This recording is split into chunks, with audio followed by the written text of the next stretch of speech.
Welcome to Mindshift, developing leaders, changing the world.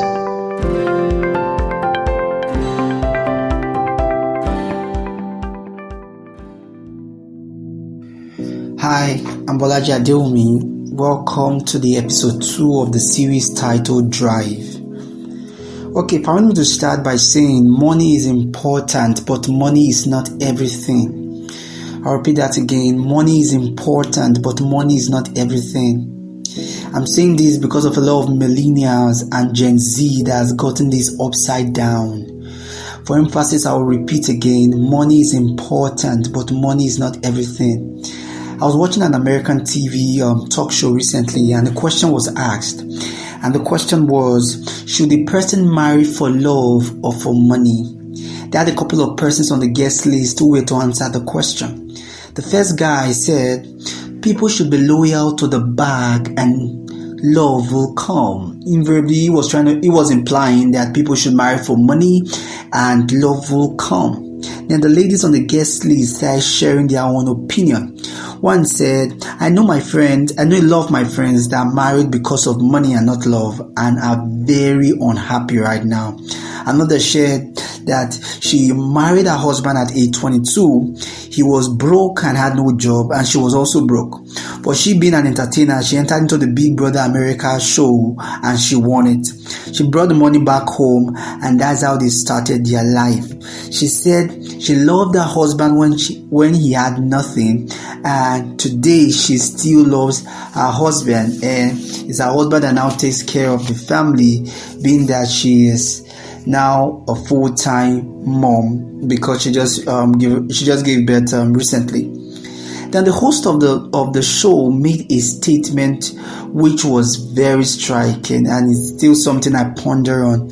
He said, money is important, but if you marry because of money, you will never be happy. I have to repeat that because of somebody listening to me right now. Money is important, but if you marry because of money, you will never be happy. Though my advice for anyone who wants to choose a life partner is not different from that of the host of the TV show, which is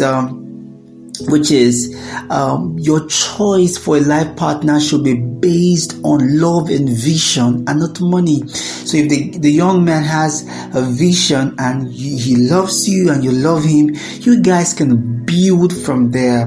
But my focus for citing this story is to show you that this doesn't just apply to marriage alone. And choosing because of love and not money, it doesn't just apply to marriage alone. It also applies to the choice of a career or an area of pursuit. When you want to choose a career, please, I encourage you to choose for love and not money. In a survey done by Go Up, it was discovered that 85% of workers globally don't like their jobs. Some even literally hate their jobs. Forbes magazine in the year 2013 says that 90% of workers globally hate their job. And this issue is actually increasing the level of stress in the life of people living in the 21st century, and is affecting the health of a lot of persons and invariably reducing the lifespan of people in the 21st century. That means that we have more people die young in the 21st century than any other century in history. Can you believe that? More people will die young in the 21st century than any other century in history because of the high level of stress. And one of the factors that has bet this high level of stress is the fact that people spend 90 hours a week doing a job they don't like, doing a job they're emotionally disconnected from, doing a job they even hate. And this is why this series is important. It's important because it's geared towards helping you locate your area of passion and so that you can live longer and you can live more fulfilled. I think it's important at this point for us to understand that there is a difference between a career and a calling. I'll say that again. There is a difference between a career and a calling. A career is what you are paid to do. A calling is what you are born to do. In other words, a career is a medium to earn income, while a calling is a medium for expression. And one of your goals over time should be to make your calling become your career. In other words, to make your calling also a platform you can earn from, to mature your calling to a point where people can pay you to express it. And this is because we definitely, to be real, we have our basic needs, and if those needs are not met, it can be a little distracting. So by you earning from your calling, it gives you stability, and it will even encourage you to focus more on it. But please, this is my disclaimer. The purpose of a calling is not to make money or to meet personal needs. I'll say that again. The purpose of a calling is not to make money or to meet personal needs, but to make impact, to improve the lives of people around you, to make the world a better place. And I can assure you, when you do this, money will come to you. Richard St. John is one of my favorite communicators. He said, pursue passion and money will come anyway. Pursue passion and money will come anyway. In other words, pursue passion and you will attract money at the end. The words of J.K. Rowling, the author of Harry Potter, really got to me. She said, I wrote the book Harry Potter not because I wanted to be wealthy. I just wrote so that I could earn enough money to write again. I wrote the book so that I could earn enough money to write again. It was a passion. That's what she said, and it really got to me. It was about expression, not about earning money. And Bill Gates have been quoted a number of times saying, I never started Microsoft so that I could become rich. Becoming rich was not the goal for starting Microsoft. It was about improving lives. It was about making impact. It was about expressing the calling in their life. So I think it's important we know that.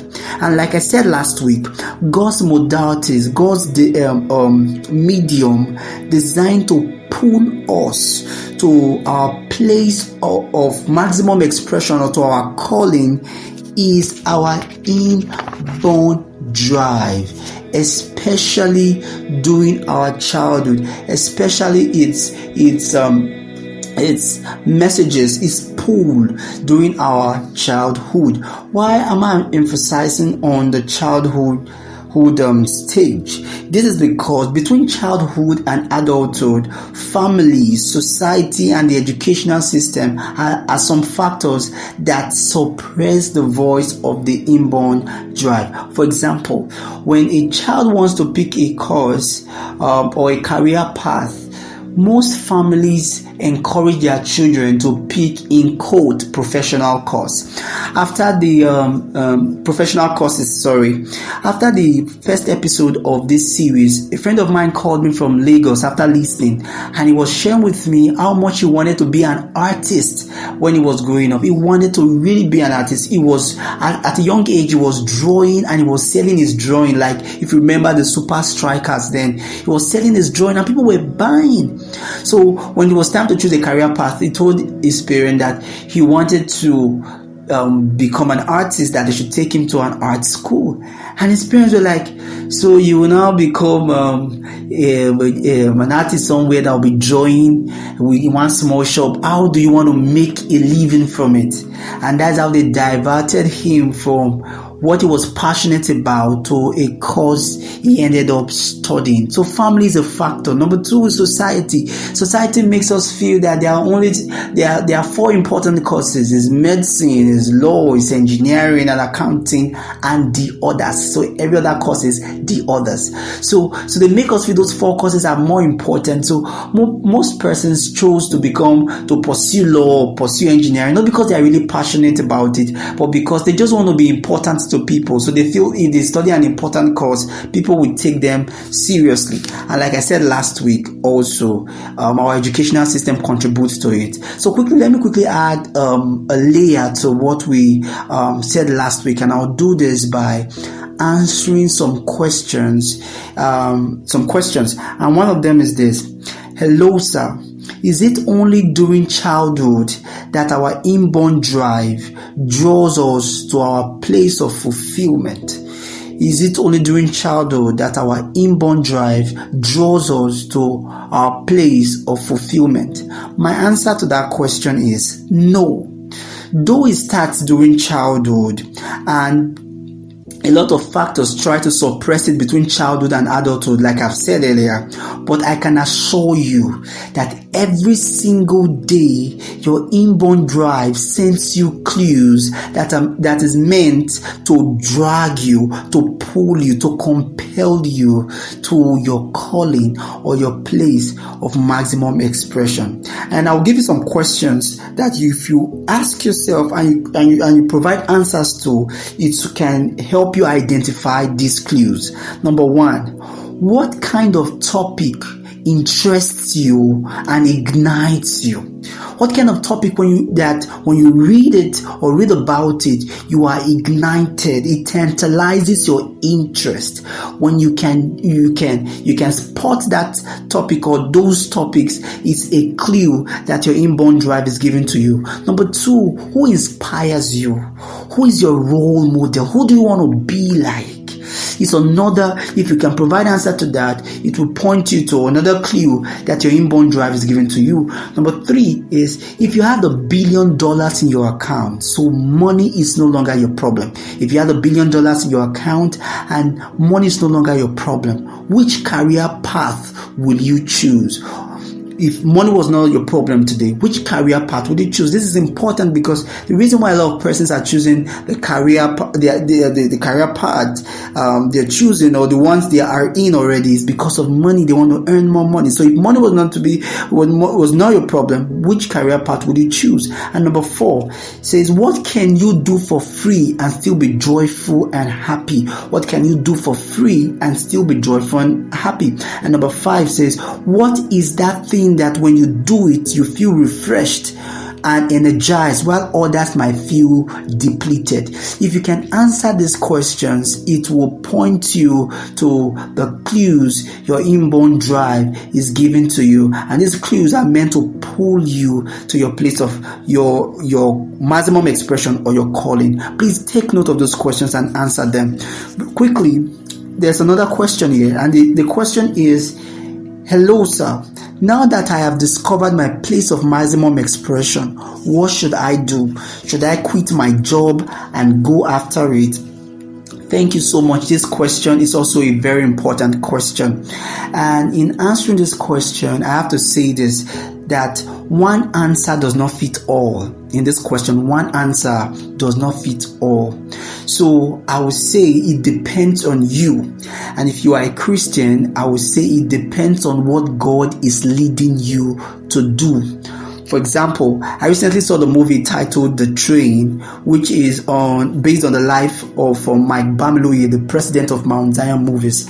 And when he started up the drama ministry, he felt led by God to go into it full time. And he even encouraged a lot of them in the drama ministry then to join him full time according to the leadership of the Holy Spirit. And he's doing amazingly today. And Mount Zion Movies is a blessing to a lot of countries around the world, and there are a lot of people outside the Christendom that also started full time, like Bill Gates and Paul Allen. They started full time. A lot of businessmen, Richard Branson, they all started full time into their calling. They just discovered their calling and they pursued it full time. But there were others who did not enter full time. They entered first part-time. So they started it part-time while they were still maintaining their jobs, and after a while, after they matured their calling to a particular level, so they stopped their jobs and they focused on it full time. Example was Albert Einstein. Another example is J.K. Rowling, the author of Harry Potter. Another example is Arnold Schwarzenegger, the world builder that became an actor, that became the governor of California. Another person is Bishop T.D. Jakes. Bishop T.D. Jakes started part-time. After maturing his calling to a while, then he stopped his job and entered into his calling or his place of maximum expression full-time. So my advice to you is sit down. If you're a Christian, ask the Holy Spirit, Father, how should I go about it? And if you're not a Christian, I want to encourage you to sit down and say, what suits me? What can I handle? Some people cannot handle going into it full-time. Some people have to start part-time, but some people can handle it. So what can I handle? See you next time as we talk more on this topic. Get Bolaji Adewumi's new book titled Habit. In this time of economic crisis, this book will help you to navigate and increase your productivity. For more information, call, text, or DM this number +234 810 365 8877.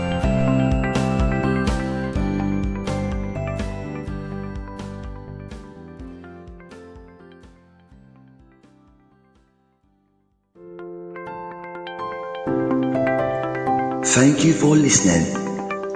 We hope you have been blessed. For more messages or info, visit www.tbni.org. Stay blessed.